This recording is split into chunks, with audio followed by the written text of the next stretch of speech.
Hello ನಮಸ್ಕಾರ. ಅನು ಇಷ್ಟಾರ್ಟ್ YouTube ಚಾನಲ್ಗೆ welcome. ಇವತ್ತು ನಮ್ಮನೇಲೆ ಬೆಳೆದಿರುವಂಥ ರೋಸ್ನ ಉಪಯೋಗಿಸ್ಕೊಂಡು ಒಂದು ಗುಲ್ಕನ್ ಮಾಡ್ತಿದ್ದೀನಿ. ಅದ್ರ ವಿಶೇಷ ಏನಂದರೆ ನಾನು ಜಿಂಜರ್ ಪೌಡರ್ ಹಾಕ್ತಿದ್ದೀನಿ. ಇವಾಗ ಮಳೆ ಶೀತ ಆಗಿರೋದ್ರಿಂದ ಜಿಂಜರ್ ಪೌಡರ್ನ ಉಪಯೋಗಿಸ್ಕೊಂಡು ನಾನು ಗುಲ್ಕನ್ ಮಾಡ್ತಾಯಿದ್ದೀನಿ. ಇದು ತುಂಬ ಹೆಲ್ತಿ ಕೂಡ. ಬನ್ನಿ ಮಾಡುವ ವಿಧಾನ ನೋಡ್ಕೊಳ್ಳೋಣ. ಇಲ್ಲಿ ನಾನು ರೋಸಸ್ನ ಚೆನ್ನಾಗಿ ತೊಳ್ಕೊಂಡು ಸಣ್ಣ ಸಣ್ಣದಾಗಿ ಕಟ್ ಮಾಡಿ ಇಟ್ಕೊಂಡಿದ್ದೀನಿ. ಒಂದು ಅರ್ಧ ಸ್ಪೂನ್ ತುಪ್ಪ, ಅರ್ಧ ಸ್ಪೂನು ಡ್ರೈ ಜಿಂಜರ್ ಪೌಡರು ಅಂದರೆ ಒಣಶುಂಠಿ ಪುಡಿ, ಮತ್ತು ಒಂದು 1/4 ಸ್ಪೂನಷ್ಟು ಏಲಕ್ಕಿ ಪುಡಿ. ಅದಕ್ಕೆ ನಾನು ಸ್ವಲ್ಪ ಸಕ್ಕರೆ ಹಾಕ್ಕೊಂಡು ಪೌಡ್ರ್ ಮಾಡಿ ಇಟ್ಕೊಂಡಿದ್ದೀನಿ. ಒಂದು 2ರಿಂದ 3 ಸ್ಪೂನಷ್ಟು ನೀರು ಬೇಕು, 3 ಸ್ಪೂನಷ್ಟು ಸಕ್ಕರೆ ಬೇಕು. ಈಸಿಯಾಗಿ ಸಿಂಪಲಾಗೆ ಮಾಡ್ತಾಯಿದ್ದೀನಿ. ನೀವು ನೋಡಿ, ಟೇಸ್ಟ್ ಚೆನ್ನಾಗಿರುತ್ತೆ.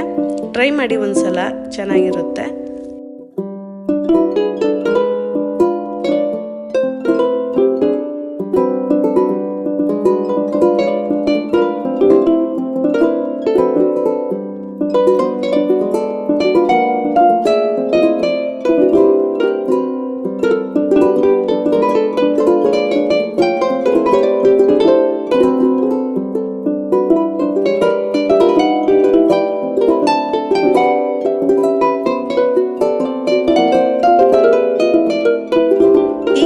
ರೆಸಿಪಿ ನಿಮ್ಗೆ ಇಷ್ಟ ಆಗಿದ್ರೆ ಲೈಕ್ ಮಾಡಿ, ಸಬ್ಸ್ಕ್ರೈಬ್